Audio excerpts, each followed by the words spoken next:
कोटा में एक कोचिंग छात्रा के अपहरण की सूचना से पुलिस प्रशासन में हड़कंप मच गया। इसकी सरगर्मी से तलाश की जा रही है। मामले में कई अहम जानकारियां पुलिस के हाथ लगी है। हालांकि मामले का पूरा खुलासा हो जाने के बाद ही पुलिस कुछ जानकारी देने की बात कह रही है। यह छात्रा मध्य प्रदेश के शिवपुरी की रहने वाली है। यह गत वर्ष सितंबर महीने में ही कोटा आई थी। बालिका के पिता रघुवीर धाकड़ ने बताया कि सितंबर में उन्होंने बेटी का एडमिशन कोटा में कराया था। बेटी कोटा रहकर नीट की तैयारी कर रही थी। रविवार रात को बेटी से अंतिम बार बात हुई।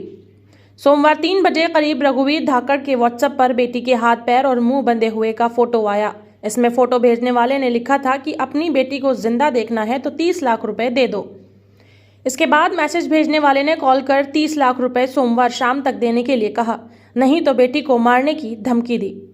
युवक ने एक बैंक अकाउंट नंबर भी भेजा जिसमें पैसे जमा करने को कहा गया। इस बात की जानकारी पिता ने कोटा पुलिस को दी। जानकारी मिलते ही कोटा पुलिस एक्शन में आ गई।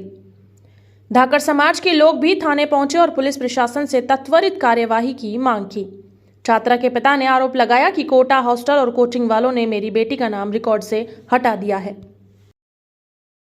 तो ये वही लड़के जिन्होंने इंदौर में धमकी दी? हाँ, वही लड़के। इंदौर में क्या घटनाक्रम हुआ था? पीछे माइक पीछे रखो। बेटी पढ़ रही थी, काय में पढ़ रही थी? नीट में। अच्छा, तो वो वहाँ पे भी इन लोगों ने परेशान किया, तो मैंने वहाँ से वापस बुला लिया घर। 6 महीने घर रखा, उसके बाद कोटा भेजा।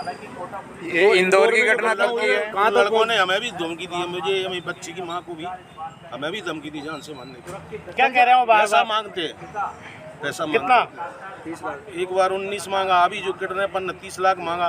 वो 19 मांगते थे, कभी 25 मांगते थे, कभी 50 मांगते थे। लड़के कहाँ गए? लोकेशन ट्रेस हुई उनकी अभी तक? कहाँ ये पुलिस को लोकेशन ट्रेस कर रही है, पता नहीं। कहाँ पुलिस बताएगी। लास्ट लोकेशन कहाँ की है ये? लास्ट लोकेशन हमने जो निकलवाई है वो गुड़गांव की है, और ये पुलिस तो बता नहीं रही है कहाँ की लोकेशन है, क्या है वो अपने स्तर से। जो मैसेज आया था उसमें जिस अकाउंट में पैसे डलवाने थे वो अकाउंट किसका बताया वो था? अकाउंट बेटी का ही अकाउंट है। बैंक ऑफ बड़ौदा का बेटी का ही अकाउंट है वो, क्यों वो अपना अकाउंट तो देंगे नहीं।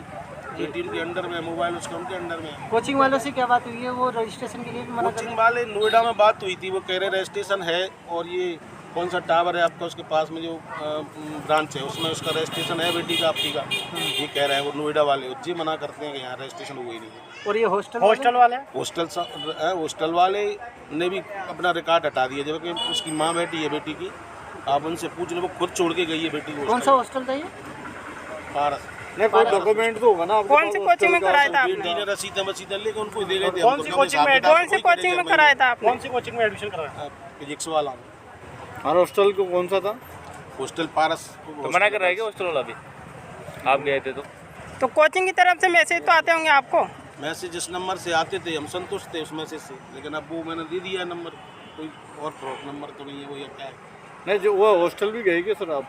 जानकारी मिली कि कोटा में अध्ययनरत हमारे समाज की छात्रा का अपहरण हो गया है। बंधककर्ताओं ने उनको बंधक बनाकर हाथ पैर बांधे, और उसके माता पिता, उसके पिता रघुवीर सिंह जी धाकड़ बेरोड क्षेत्र शिवपुरी जिले के रहने वाले हैं। उनसे बात हुई, जानकारी मिली कि इनसे 30 लाख की फिरौती मांगी गई है, और वह सामान्य शिक्षक के पद पर कार्यरत हैं। उनकी इतनी हैसियत नहीं कि वह फिरौतीकर्ताओं की मांग को पूरा कर सके। फिर भी उन्होंने एकाक भाई ज़मीन जायदाद बेच के आपके बैंक के अकाउंट डिटेल दे दो और सारी जानकारी दे दो, मैं कोशिश करूंगा। इसी बीच पुलिस को सूचना मिली, पुलिस भी सक्रिय हुई। जैसा कि अखबार के माध्यम से और टीवी चैनल के माध्यम से जानकारी मिली है कि पुलिस अधीक्षक ने जल्दबाजी में टीमें गठित करके इसकी कार्रवाई प्रारंभ कर दी है।